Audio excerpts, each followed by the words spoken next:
প্রাচীনকালের কথা, যখন গ্রামগুলো ছোট ছোট ক্ষেত, মাটির বাড়ি আর উঠোন নিয়ে গঠিত ছিল। এই গ্রামগুলির মধ্যে একটি জনপদ এমনও ছিল যার পরিচিতি বড় বাজার বা প্রাসাদ দিয়ে নয়, বরং সেখানে বসবাসকারী সরল এবং বিশ্বাসী মানুষের কারণে ছিল। এই জনপদের পাশে পাহাড়ের পাদদেশে এবং সবুজ চারণভূমির মাঝে এক যুবক রাখাল থাকত। তার নাম ছিল সালিম দিন ইউনুস। সালিমের জীবন ছিল খুবই সাধারণ, কিন্তু তার হৃদয় ঈমান এবং সত্যবাদিতায় পরিপূর্ণ ছিল। সে ভোরে আজানের আওয়াজে ঘুম থেকে উঠত, অজু করত, নামাজ পড়ত, তার মায়ের পায়ে হাত বুলিয়ে দোয়া নিত এবং তারপর তার লাঠি ও বাঁশি নিয়ে ছাগলের পালকে চারণভূমির দিকে নিয়ে যেত। গ্রামের মানুষ তাকে কেবল রাখাল হিসেবে নয়, বরং নেক, সৎ এবং পবিত্র যুবক হিসেবে জানত। তার চেহারায় সবসময় একটি শান্তি বিরাজ করত। তার কথায় কোমলতা এবং সুরে আন্তরিকতা ঝলকাত, আর এই জিনিসগুলি তাকে অন্যদের থেকে আলাদা করে তুলত। রাখালের দুনিয়া বাহ্যিকভাবে ছোট ছিল, কিন্তু তার হৃদয় ছিল অনেক বড়। যখন সে চারণভূমির ঘাসে তার ছাগলদের চড়তে দেখত, তখন সে আল্লাহর কুদরত, ক্ষমতা নিয়ে চিন্তা করত। সে পাহাড়ের চূড়া, গাছের ছায়া এবং পাখিদের কিচিরমিচিরের মধ্যে রবের নিশানি, আল্লাহর নিদর্শন খুঁজত। তার বাঁশির আওয়াজ দূর দূর পর্যন্ত ছড়িয়ে পড়ত এবং যারা শুনত তাদের হৃদয়ে এক অদ্ভুত শান্তি দিত। গ্রামের শিশুরা প্রায়শই তাকে ঘিরে জড়ো হতো এবং তার বাঁশি শুনে আনন্দে করতালি দিত। প্রবীণরা তাকে দোয়া দিত যে এই যুবক তার নেকি, সততা দিয়ে গ্রামের নাম উজ্জ্বল করবে। সালিমের সবচেয়ে বড় পরিচিতি ছিল এই যে সে কেবল নিজের কাজেই সৎ ছিল না, বরং অন্যদের সাহায্য করাকেও নিজের কর্তব্য মনে করত। যদি কারো খেতে কাজ বেশি হতো, তবে সে মজুরি না নিয়েই হাত লাগাত। যদি কোনো গরিবের কাছে দুধ কেনার টাকা না থাকত, তবে সে নিজের ছাগলের দুধ দিয়ে দিত। গ্রামে একটি মসজিদ ছিল, যেখানে সন্ধ্যায় পুরুষরা জড়ো হয়ে নামাজ পড়ত এবং প্রায়শই সালিমকে ইমামের কাছে বসে কুরআন তেলাওয়াত করতে দেখা যেত। সে বেশি পড়ালেখা জানত না, তবে কোরআনের শব্দগুলি মন দিয়ে ধারণ করত এবং সেগুলি আমল অনুসরণ করার চেষ্টা করত। তাই লোকেরা তাকে আমিন, বিশ্বস্ত রাখাল বলত। তার জীবনে অহংকার ছিল না, আর না ছিল দুনিয়ার চকমকের প্রতি কোনো আকাঙ্ক্ষা। তার কাছে যা কিছু থাকত সে অন্যদের সাথে ভাগ করে নিত এবং কখনও কারো হকের দিকে নজর দিত না। সালিমের মা ছিলেন একজন নেক এবং বৃদ্ধা মহিলা, যিনি তাকে একাই লালন পালন করেছিলেন। তিনি সবসময় ছেলেকে বোঝাতেন, বাপু, দুনিয়ার ধন সম্পদ শেষ হয়ে যায়, কিন্তু নেকির প্রতিদান কখনো শেষ হয় না। সালিম এই কথাগুলি মন দিয়ে শুনত এবং বারবার ভাবত যে মায়ের দোয়াই তার আসল সম্পদ। গ্রামের মহিলারা প্রায়শই তাদের মেয়েদের জন্য সালিমের মতো পাত্রের আকাঙ্ক্ষা করত। লোকেরা তাকে বিশ্বাসযোগ্যতা, ধৈর্য এবং বিনয়ের উদাহরণ হিসেবে তুলে ধরত। কিন্তু যেখানে নেকি, সততা থাকে, সেখানে পরীক্ষাও অবশ্যই আসে। গ্রামের মাঝে আরও একটি বাড়ি ছিল, যেখানে রিহানা বিনতে কামাল নামে এক মহিলা থাকত। সে বাহ্যিকভাবে রূপবতী ছিল, তার পোশাক, গয়না এবং চালচলন সবকিছুই মনোযোগ আকর্ষণ করত। কিন্তু গ্রামে তার খ্যাতি ভালো ছিল না। লোকেরা ফিসফিস করে তার আলোচনা করত এবং বলত যে এই মহিলা অন্যদের পথভ্রষ্ট করতে ওস্তাদ। যদিও সালিম তার সরলতায় ব্যস্ত থাকত, তবুও রিহানার নজর তার ওপর পড়ল। সে ভাবতে লাগল, গ্রামের সব পুরুষ আমার দিকে ঝুঁকে, কিন্তু এই রাখাল কেন নয়? এই অহংকার এবং হিংসার আগুন তাকে ভেতর থেকে দগ্ধ করতে লাগল। প্রথম পর্বের সমাপ্তি এখানে হয় যে একদিকে সালিম তার নেকি, ইবাদত এবং খিদমতে ব্যস্ত, এবং অন্যদিকে রিহানার মনে এই বীজ বোনা হচ্ছে যে সে সালিমকে তার দিকে আকৃষ্ট করবে, তার জন্য যা কিছু করতে হয় সেটাই করবে। এভাবে একটি সাধারণ রাখালের জীবন ধীরে ধীরে এক বড় পরীক্ষার দিকে এগিয়ে যাচ্ছিল, এবং গ্রামের শান্ত পরিবেশে এমন একটি ঝড় জন্ম নিতে যাচ্ছিল যা সব কিছু পাল্টে দেবে। রেহানা বিনতে কামাল এর চোখে একটি চ্যালেঞ্জ ছিল, যেন সে নিজের সঙ্গে প্রতিজ্ঞা করে ফেলেছিল যে যে রাখাল সালিম আজ পর্যন্ত তার দিকে তাকায়নি, সেও একদম তারই কদমে পায়ে নত হতে বাধ্য হবে। গ্রামের চত্বরে মহিলারা প্রায়শই একত্রিত হয়ে কথা বলত, এবং রেহানা তার কথার জাদু আর চালচলনের আকর্ষণে সবাইকে নিজের দিকে আবিষ্ট রাখত। কিন্তু যখনই সালিম ছাগলের পাল নিয়ে পাশ দিয়ে যেত এবং নজর নামিয়ে এগিয়ে যেত, তখন রেহানার অহংকারে একটা আঘাত লাগত। সে ভাবত, এটা কিভাবে সম্ভব যে সব পুরুষ আমার প্রতি আসক্ত, আর এই রাখাল যে কেবল ছাগল চড়ায়, সে আমার অস্তিত্বকে অবহেলা করে। এর মনে কি কোনো অনুভূতি নেই, নাকি সে সত্যিই এত নেক যেমনটা লোকেরা বলে? এই প্রশ্ন তাকে বিচলিত করে তুলল। সে সিদ্ধান্ত নিল যে সে যে কোনো মূল্যে সালিমকে নিজের দিকে আকৃষ্ট করবে, যাতে নিজের শ্রেষ্ঠত্ব প্রমাণ করতে পারে। একদিন যখন সালিম চারণভূমির দিকে যাচ্ছিল, তখন রেহানা ইচ্ছে করে কুয়োর কাছে দাঁড়িয়ে রইল। সে নিজের চেহারা বিশেষভাবে সাজিয়েছিল, চোখে সুরমা, চুলে সুগন্ধি এবং পোশাক ঝলমলে। যখন সালিম কাছে এলো, তখন সে কৃত্রিম কোমলতা নিয়ে বলল, সালিম, তুমি রোজ যাও, কিন্তু কখনো থামো না। আমার জন্য কি তোমার কাছে এতটুকু সময়ও নেই যা তুমি দিতে পারো? সালিম নজর নামিয়ে বলল, বিবি, আমি আমার ছাগলদের নিয়ে ব্যস্ত থাকি এবং আল্লাহর জিকিরে শান্তি পাই। দুনিয়াবি কথায় আমার কোনো আগ্রহ নেই। রিহানার চেহারায় এক মুহূর্তের জন্য কাঠিন্য এলো, কিন্তু সঙ্গে সঙ্গেই হেসে বলল, তুমি কি আমার সাথে দুটো কথা বলাকেও গুনাহ মনে করো? সালিম জবাব দিল, গুনাহ কথা দিয়ে শুরু হয় এবং তারপর এগিয়ে যায়, তাই ভালো হয় যে আমি দূরে থাকি। এই শুনে রেহানার অহংকারে আরও আঘাত লাগল। এরপর রেহানা চাল বদলাল। সে মহিলাদের মাঝে সালিমকে নিয়ে কটাক্ষ করতে লাগল, যেমন, কি অদ্ভুত যুবক, সব পুরুষই আমার দিকে খেয়াল রাখে, কিন্তু এ তার বাঁশি আর ছাগল নিয়ে মেতে থাকে। কিছু মহিলা হেসে দিত, কেউ কেউ বলতো যে সালিম সত্যি অন্যদের থেকে আলাদা। কিন্তু এই আলোচনা গ্রামে ধীরে ধীরে ছড়িয়ে পড়তে লাগল। সালিম এই সবের পরোয়া করত না, কিন্তু রেহানার হৃদয়ে জিদ বাড়তে থাকল। এক সন্ধ্যায় সে সালিমের কাছে এলো, যখন সে একটি গাছের ছায়ায় বসে কোরআনের কিছু পৃষ্ঠা দেখছিল। সে বলল, সালিম, তুমি দিন-রাত ইবাদত করো, কিন্তু শেষ পর্যন্ত তুমিও তো মানুষ, তোমারও কারো সাহারা দরকার। কেন তুমি তোমার জীবনটা একটু পাল্টে নিচ্ছ না? আমি চাইলে তোমাকে এই গ্রামের সবচেয়ে সম্মানিত মানুষ বানিয়ে দিতে পারি। সালিম বই বন্ধ করে দিল এবং অত্যন্ত শান্তভাবে বলল, ইজ্জত, সম্মান দাওয়ার মালিক শুধু আল্লাহ, এবং ইজ্জত কেবল তাকেই মেলে যে তাকওয়া, আল্লাভীতি অবলম্বন করে, তাকে নয় যে দুনিয়ার জালে ফেসে যায়। এই জবাব রিহানার জন্য অসহ্য ছিল। সে মনে মনে ভাবল, যদি এই রাখাল আমার সামনে নত না হয়, তবে আমি তার ওপর এমন এক অপবাদ দেব যে তার নেকির আবরণ দাগী হয়ে যাবে। কয়েকদিন পর গ্রামে কোলাহল শুরু হয়ে গেল। রিহানা হঠাৎ মহিলাদের এক আড্ডায় চিৎকার করে বলল, এই সালিম, যাকে তোমরা সবাই নেক বলো, সে আমাকে গুনাহের দাওয়াত দিয়েছে। সে দিন-রাত ছাগলদের আড়ালে আমার কাছে আসার চেষ্টা করে। এই কথা শুনে মহিলারা চমকে উঠল। কেউ বলল, এটা কিভাবে সম্ভব? কেউ বলল, সত্যিই কি এই রাখাল এমন করতে পারে? গুজব মুহূর্তের মধ্যে গ্রামের প্রতিটি কোণে পৌঁছে গেল। পুরুষরা হতবাক ছিল, কেউ কেউ বিস্মিত হয়ে দাঁড়িয়েছিল। কেউ বলল, আমরা তো কখনো সালিমকে এমন দেখিনি, কিন্তু মহিলার কথাকে মিথ্যা বলাও কঠিন। সালিমের ওপর এই অপবাদ পাহাড়ের মতো ভেঙে পড়ল। সে মসজিদে গেল এবং আল্লাহর সামনে সিজদায় লুটিয়ে পড়ে বলল, হে রব, তুমি জানো আমি নিরপরাধ। আমি কখনো আমার দৃষ্টিকেও গুনাহের দিকে দিইনি। তোমার কাছে আমার আশ্রয় চাই। কিন্তু গ্রামের মানুষ ছিল। তাদের হৃদয়ে সন্দেহের বীজ বপন করা হয়ে গেল। কেউ কেউ তার সাথে কথা বলা কমিয়ে দিল, কেউ কেউ তাদের মেয়েদের তার কাছে আসতে বারণ করল। সালিমের হৃদয় আহত হল, কিন্তু সে চুপ রইল। সে নিজের পক্ষ সমর্থনে কিছুই বলল না, শুধু এটুটুকু বলল, আমার রবই আমার সাক্ষী। অন্যদিকে রিহানা নিজের বিজয়ে খুশি ছিল। সে ভাবছিল যে সে সালিমকে অপমানিত করেছে এবং এখন লোকেরা তাকে সন্দেহের চোখে দেখবে। কিন্তু হৃদয়ের এক কোণে একটি অজানা ভয়ও ছিল, যেন সে জানত যে একদিন এই প্রতারণা ফাঁস হয়ে যাবে। সে বারবার ভাবত যে হয়তো সালিমের নীরবতাই তার বিরুদ্ধে সবচেয়ে বড় প্রমাণ হয়ে উঠবে। এভাবেই দ্বিতীয় পর্ব শেষ হয়, যেখানে সালিম সৎ উদ্দেশ্য নিয়েও অপবাদের আগুনে জ্বলছে এবং রিহানা নিজের ষড়যন্ত্রে ক্ষণিকের জন্য সফল মনে হচ্ছে। কিন্তু সময়ের পর্দার আড়ালে সত্য নিজের পথ তৈরি করছিল এবং পরীক্ষার এই সময়কাল সালিমকে আরও ধৈর্য এবং আল্লাহর ওপর ভরসার দিকে ঠেলে দিল। রিহানা যে অপবাদ দিয়েছিল তা গ্রামে ভূমিকম্প ঘটিয়ে দিয়েছিল, কিন্তু সময় সবসময় পর্দা দিয়ে ঢেকে রাখে না। মানুষের তৈরি মিথ্যা সময়ের সাথে সাথে নিজেই নিজের বোঝা বহন করে এবং শেষমেশ সত্যকে জন্ম দেয়।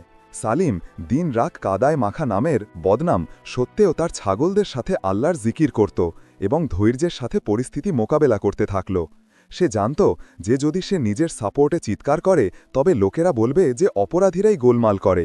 সে চুপ থাকাটাই নিজের ভাষা বানিয়ে নিল, কিন্তু তার নীরবতা মানুষের মনে প্রশ্ন জাগাতে লাগল। কেউ কেউ ভাবত, যদি সালিম সত্যিই অপরাধী হয়, তবে সে এত শান্তি এবং ধৈর্য কিভাবে দেখাতে পারে? সময়ের সাথে সাথে মানুষের হৃদয় পাল্টাতে লাগল। রেহানা তার বিজয়ের নেশায় বারবার মহিলাদের কাছে গল্প শোনাত। কখনো বলতো যে সালিম তাকে একান্তে ঘেরাও করার চেষ্টা করেছে, কখনো বলতো যে সে ক্রমাগত তার পিছু নিত। কিন্তু একদিন যখন সে তার দুজন ঘনিষ্ঠ বান্ধবীর সাথে বসেছিল, তখন তার মুখ ফসকে গেল। সে অহংকারে বলল, শেষমেশ আমি সালিমকে সবার সামনে নত করলামই, এখন লোকেরা তাকে নেক বলবে না, বরং আমার নাম নেবে। এই কথাগুলি শুনে তার এক বান্ধবীর মনে সন্দেহ জাগল। সে জানত যে যে মহিলা নিজের ইজ্জতের সম্মানের দাবি করে, সে এমন গর্বের সাথে কথা বলে না। এই কথা সে আরেকজনের কানে দিল এবং এভাবে ধীরে ধীরে এই গুজবও ছড়াতে লাগল যে হয়তো রেহানার অভিযোগ বাস্তবের ওপর ভিত্তি করে নয়, বরং জিদ এবং অহংকারের ফল। এই সময়ে গ্রামের পাজি বিচারক এই মামলাটি নিয়ে গভীরভাবে চিন্তিত হলেন। তিনি জানতেন যে সালিমের চরিত্র সবসময় পবিত্র ছিল। একদিন তিনি সালিমকে ডাকলেন এবং বললেন, বাবা, তোমার ওপর গুরুত্বপূর্ণ অভিযোগ আছে, কিন্তু আমি তোমার চোখে কখনো প্রতারণা দেখিনি, তুমি কেন চুপ আছো? সালিম অশ্রুসিক্ত চোখে বলল, কাজী সাহেব, আমি চুপ আছি কারণ আমার রব আমার সাক্ষী এবং আমি চাই যে তিনি আমার সাপোর্ট করুন, আমার জিহ্বা নয়। কাজী এই কথা শুনে আশ্চর্য হলেন, কিন্তু হৃদয়ে শান্তি পেলেন। তিনি বললেন, তোমার রব শীঘ্রই সত্য প্রকাশ করবেন। কয়েকদিন পর একটি ঘটনা ঘটল যা পুরো গ্রামকে কাঁপিয়ে দিল। এক নজওয়ান রাখাল জানালো যে সে বহুবার রিহানাকে অন্য গ্রামের পুরুষদের সাথে কথা বলতে এবং হাসতে দেখেছে। প্রথমে তো লোকেরা এই কথাকে গুজব মনে করল, কিন্তু যখন আরও ২-৩ জন নজওয়ানও একই কথা বলল, তখন সন্দেহ বিশ্বাসে পরিণত হতে লাগল। মহিলাদের মধ্যেও ফিসফিস শুরু হলো যে রেহানা নিজেই যখন পবিত্র নিষ্কলুষ নয়, তখন সে অন্যদের ওপর অভিযোগ কিভাবে করতে পারে। রেহানা যখন বুঝতে পারল যে তার মিথ্যা ফাঁস হতে চলেছে, তখন সে একটি নতুন চাল চালল। সে লোকেদের সামনে কেঁদে কেঁদে বলতে শুরু করল, এই সব পুরুষ আমার বিরুদ্ধে ষড়যন্ত্র করছে, কারণ আমি তাদের ভুল পথে চলতে অস্বীকার করেছি। কিন্তু এখন তার কথায় সেই প্রভাব আর ছিল না। গ্রামবাসী দেখেছে যে সালিমের জীবন ইবাদত এবং সরলতায় কাটছে, তার রাত মসজিদে এবং দিন চারণভূমিতে। অন্যদিকে রেহানার চালাকি প্রকাশ পাচ্ছিল। ওদিকে সালিমের অবস্থা এই ছিল যে অভিযোগের সত্ত্বেও তার হৃদয় ভাঙেনি, বরং আরও শক্ত হয়েছিল। সে প্রায়শই রাতে পাহাড়ের ওপর বসে তারার দিকে তাকিয়ে দোয়া করত, হে আল্লাহ, যদি এই পরীক্ষা তুমি আমার ঈমান পরীক্ষা করার জন্য রেখে থাকো, তবে আমাকে অবিচল রাখো, এবং যদি এটা আমার কাফফারা বা প্রায়শ্চিত্ত হয়, তবে আমাকে ধৈর্য দাও।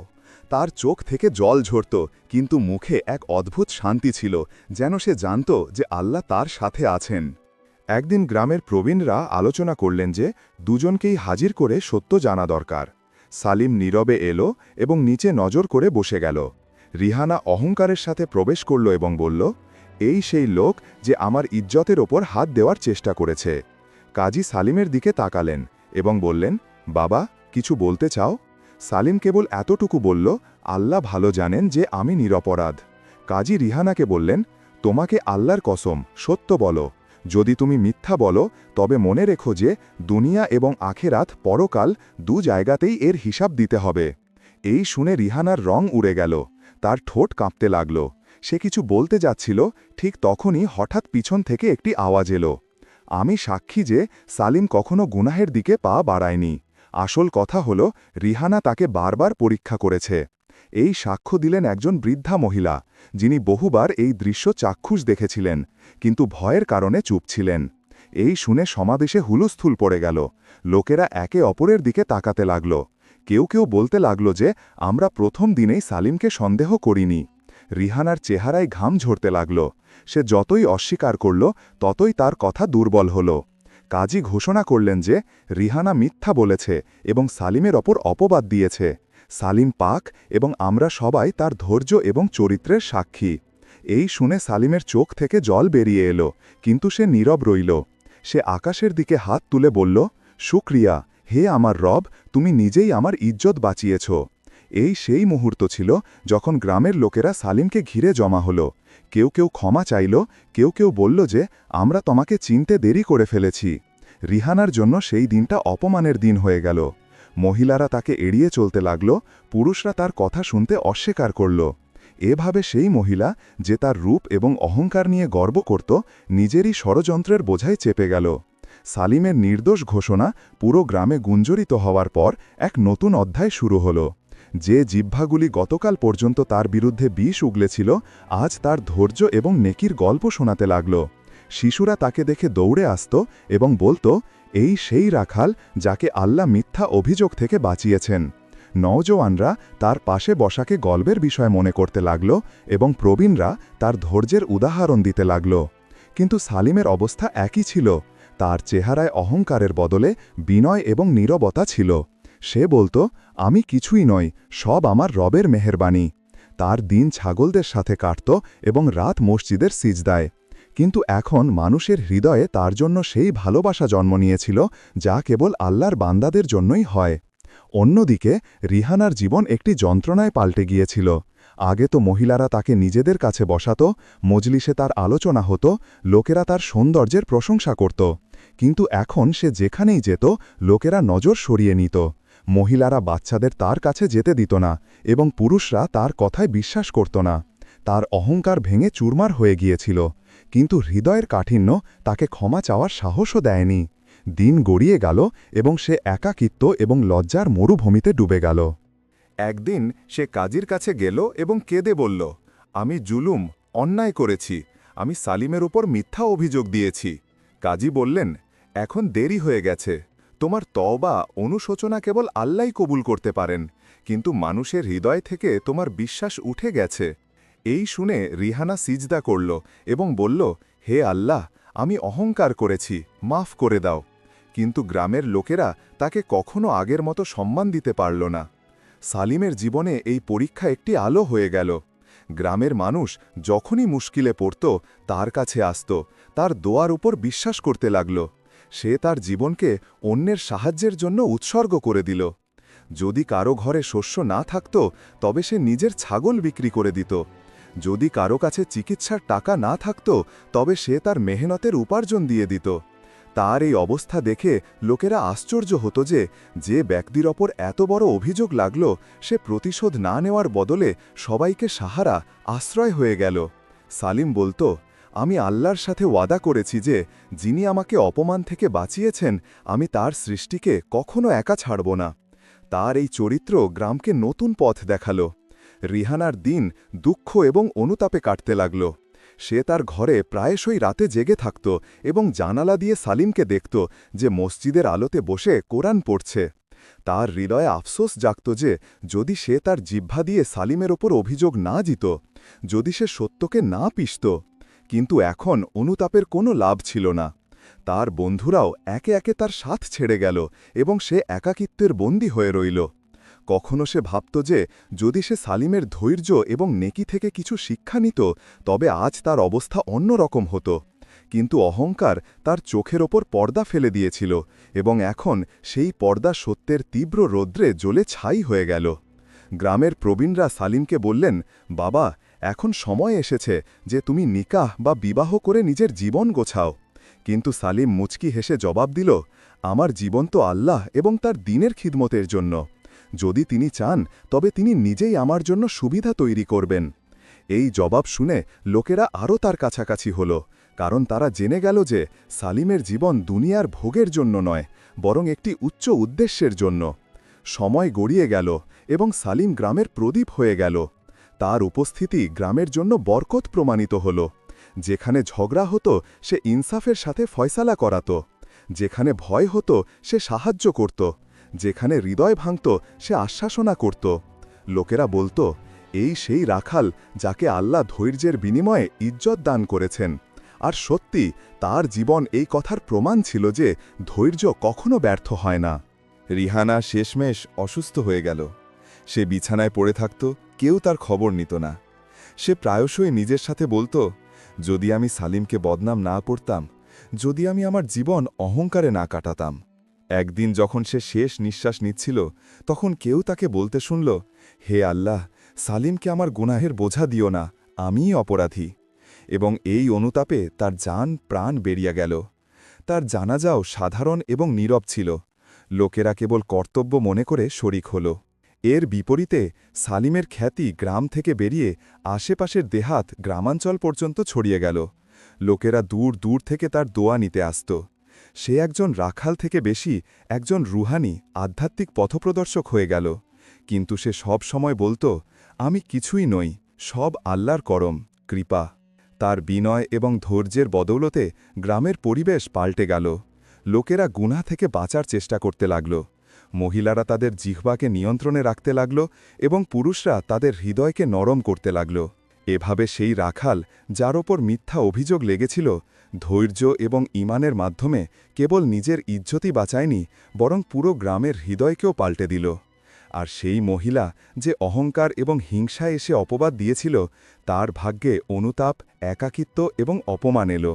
এটা দুনিয়ার নিয়ম যে সত্য ক্ষণিকের জন্য চাপা পড়তে পারে, কিন্তু চিরকালের জন্য নয়। আর মিথ্যা ক্ষণিকের জন্য ঝলকাতে পারে, কিন্তু শেষমেশ নিভে যায়। সালিমের জীবনের দিনগুলি এভাবেই গড়িয়ে গেল, কিন্তু তার বিনয় এবং নেকি তাকে গ্রামবাসীর হৃদয়ে এমন এক স্থান দিল যা বড় বড় ধনী লোকেরাও অর্জন করতে পারেনি। এখন সে শুধু একজন রাখাল ছিল না, বরং একজন রোহনুমা, পথপ্রদর্শক, একজন সাহারা, আশ্রয়, একজন দোয়াগো, বুজুর্গ, সম্মানিত প্রবীণ হয়ে গিয়েছিল।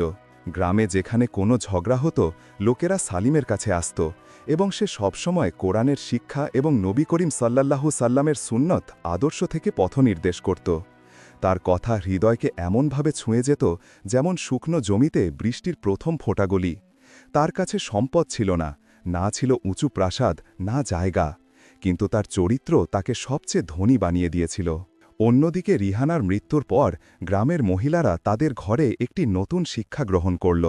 এখন তারা জেনে গিয়েছিল যে জিহ্বার ভুল ব্যবহার কারো জীবন উজাড় করে দিতে পারে। তাই তারা তাদের জিহ্বাকে নিয়ন্ত্রণে রাখত এবং তাদের মেয়েদের নসিহত করত যে কখনো কারো ইজ্জতের উপর আঙুল তুলো না, অন্যথায় তোমরাও সেই পরিণামের শিকার হবে যেখানে রিহানা পৌঁছেছিল। রিহানার বিরান বাড়ি, তার একাকিত্ব এবং তার নিরানন্দ জানাজা মানুষের জন্য স্থায়ী স্মারক হয়ে রইল যে অহংকার এবং হিংসা মানুষকে জমিনেও অপমানিত করে এবং আখেরাতেও। সময় গড়িয়ে গেল এবং সালিমের মাথার চুল সাদা হতে লাগল। তার চোখে সেই নূর এলো যা কেবল ইবাদতকারীদের চেহারায় ঝলকে। সে এখন গ্রামের বুজুর্গ, সম্মানিত প্রবীণ নামে পরিচিত হতো এবং শিশুরা তার পায়ের কাছে খেলত। সে সবাইকে স্নেহভরও বোঝাত। দুনিয়ার আসল সম্পদ নেকি এবং সবচেয়ে বড় ক্ষতি কারোর হৃদয়কে ভাঙা। লোকেরা যখনই তাকে দেখত তখন নিজের মনে বলতো, এই সেই ব্যক্তি যার ওপর মিথ্যা অভিযোগ লেগেছিল, কিন্তু তার ধৈর্য তাকে আল্লাহর বন্ধু বানিয়ে দিল। সালিমের ঘর সাধারণ ছিল, মাটির দেয়াল এবং খেজুরের গাছের ছায়ায় তৈরি, কিন্তু সেখানে শান্তির সম্পদ ছিল যা বড় বড় প্রাসাদেও ছিল না। তার মা যতদিন বেঁচে ছিলেন তার খিদমতে সেবায় লেগেছিলেন। তিনি বলতেন, ও আমার বাছা, তুমি আমার মা হওয়ার ইজ্জত বাড়িয়ে দিয়েছ। লোকেরা আমাকে এজন্য চেনে যে আমি সালিমের মা। এবং সালিম বিনয়ের সাথে জবাব দিত, আম্মা, এই সব আল্লাহর করম, আমি কিছুই নই। যখন সালিমের মা ইন্তেকাল করলেন তখন গ্রামের সব লোক কেঁদে ফেলল। সবাই বলছিল, এই সেই মা যিনি ধৈর্য এবং দোয়ার সাথে নিজের ছেলেকে বাঁচিয়েছেন, এই সেই মা যিনি নিজের ছেলেকে নেক, সৎ বানিয়েছেন। তার জানাজা পুরো গ্রাম মিলে বহন করল এবং লোকেরা বলছিল, এই মহিলা জীবন্ত উদাহরণ যে মায়ের দোয়া ছেলের তকদির পাল্টে দেয়। সালিম নিজের মায়ের কবরের পাশে বসে বলল, আম্মা, আপনি নিশ্চিন্ত থাকুন, আমি সবসময় আপনার দোয়ার হক আদায় করার চেষ্টা করব। মায়ের চলে যাওয়ার পরেও সালিমের জীবন ইবাদত, খিদমত এবং ধৈর্য নিয়েই কাটতে লাগল। সে প্রায়শই রাতের শেষ প্রহরে উঠে মসজিদে দোয়া করত, হে রাব্বুল আলামিন, বিশ্বজগতের প্রতিপালক, আমার গ্রামবাসীদের সোজা পথে রেখো, তাদের হৃদয় কোমলতা তৈরি করো এবং আমাকে আখেরাতে অপমানিত করো না। তার দোয়া কবুল হল, গ্রামের ফিজা পাল্টে গেল। লোকেরা ঝগড়া এবং অপবাদ দেওয়া থেকে বাঁচার চেষ্টা করতে লাগল। মহিলারা একে অপরের ইজ্জত করতে লাগল এবং শিশুরা ছোট্ট বয়স থেকে কোরআন এবং ধৈর্যের শিক্ষা নিতে লাগল। এই সব সালিমের ধৈর্য এবং চরিত্রের প্রভাব ছিল। সময় একদিন এমনও দেখালো যে গ্রামে খরা এলো, ক্ষেত শুকিয়ে গেল, কুয়োর জল ফুরিয়ে গেল, লোকেরা না খেয়ে মরতে লাগল। সেই সময় গ্রামবাসী বলল, আমাদের আল্লাহর নেক বান্দার দোয়ার দরকার, চলো সালিমের কাছে যাই। তারা সবাই সালিমের কাছে এলো এবং বলল, হে সালিম, আমরা খরায় মরার কাছে এসেছি, আল্লাহর কাছে আমাদের জন্য দোয়া করো। সালিমের চোখে জল এসে গেল। সে বলল, আমি কিছুই করতে পারি না, সব কিছু আমার রবের হাতে। তারপর সে মসজিদে গেল, 2 রাকাত নামাজ সম্পন্ন করল এবং সিজদায় লুটিয়ে পড়ে দোয়া করল, হে রাব্বুল আলামিন, তুমি আমাকে ছোট্টবেলা থেকে পরীক্ষায় ফেলেছ, কিন্তু সব সময় বের করেছ। এখন আমার গ্রামবাসীদের ওপর রহম করো, বৃষ্টি বর্ষণ করো, মাটিকে জীবিত করো এবং আমাদের হৃদয়কেও পাক করো। গ্রামবাসীর মসজিদের বাইরে দাঁড়িয়েছিল যে হঠাৎ মেঘ জমে গেল, বাতাস ঠান্ডা হলো এবং বৃষ্টি ঝরতে লাগল। লোকেরা খুশিতে চিৎকার করতে লাগল, আল্লাহ সালিমের দোয়া কবুল করেছেন। শিশুরা বৃষ্টিতে খেলতে লাগল এবং মহিলারা আল্লাহর শুকরিয়া আদা করতে লাগল। এই দিন থেকে সালিমকে গ্রামের ওয়ালি, আল্লাহর বন্ধু বলা হতে লাগল। যখন সালিমের বয়স বেড়ে গেল এবং সে চলাফেরা করতে অক্ষম হল, তখনও লোকেরা তার কাছে এসে দোয়া নিত। তার চেহারায় নূর এবং হৃদয় শান্তি ছিল।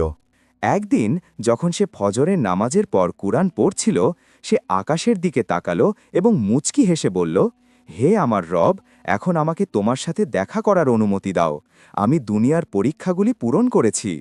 এই সময় তার রূহ, আত্মা শান্তিপূর্ণ নিদ্রার মতো বেরিয়ে গেল। লোকেরা যখন তার মৃতদেহ দেখতে এলো, তখন মনে হচ্ছিল যেন সে ঘুমিয়ে আছে। তার চেহারায় শান্তি এবং মুচকি হাসি ছিল। গ্রামের সবচেয়ে বড় জানাজা সেই দিন হল। দূর দূর থেকে লোকজন এলো এবং বলল, এই সেই রাখাল যে মিথ্যা অভিযোগ থেকে বাঁচল, এই সেই ব্যক্তি যার ধৈর্য পুরো বসতিকে পাল্টে দিল। সালিমের কবর আজও গ্রামের পাশে বিদ্যমান। সেখানে খেজুরের একটি পুরনো গাছ দাঁড়িয়ে আছে এবং লোকেরা সেই গাছের নিচে বসে তাদের বাচ্চাদের গল্প শোনায়।